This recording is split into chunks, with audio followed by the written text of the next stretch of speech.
സുഹൃത്തുക്കളെ, KCB Areekkad സെക്ഷനിലെ assistant എഞ്ചിനീയറാണ്. ഇതുവരെ നേരിട്ടിട്ടില്ലാത്ത പ്രതിസന്ധിയിലൂടെയാണ് നമ്മൾ കടന്നു പോകുന്നത്. കാരണം അത്രക്കും അധികം ലോഡ് കൂടിയിട്ടുണ്ട്. നമ്മൾ വിചാരിക്കുന്ന പോലെയല്ല. ഇപ്പം കഴിഞ്ഞ നോമ്പിൻ്റെ സമയത്ത് നമ്മൾ നോക്കിയപ്പം നോമ്പ് കഴിഞ്ഞാൽ കുറച്ച് ലോഡ് കുറയുമെന്ന് ഞാനൊക്കെ പ്രതീക്ഷിച്ചിട്ടുണ്ടായിരുന്നു. പക്ഷേ അതിനേക്കാൾ വല്ലാതെ കൂടുകയാണ് ചെയ്തിരിക്കുന്നത്. നമ്മൾ മനസ്സിലാക്കുന്നത് ചൂട് വീണ്ടും കൂടി, അതിൻ്റെ ഭാഗമായിട്ട് AC-യുടെ ഉപഭോഗം വല്ലാതെ കൂടി, അതിൻ്റെ കൂടെ ഇലക്ട്രിക്കൽ വെഹിക്കിളും കൂടി വന്നു.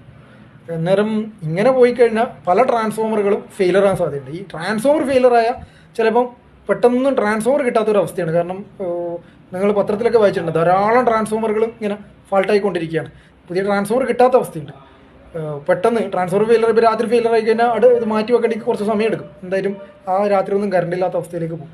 അതുകൊണ്ട് നിങ്ങൾ ചെയ്യേണ്ടത്, കറണ്ടിൻ്റെ വാഹനമുള്ളവർ അവരെന്തായിട്ടും രാത്രി 10 മണി മുതൽ ഒരു 1 മണി വരെ അത് ചാർജ് ചെയ്യാൻ ഇടാതിരിക്കുക.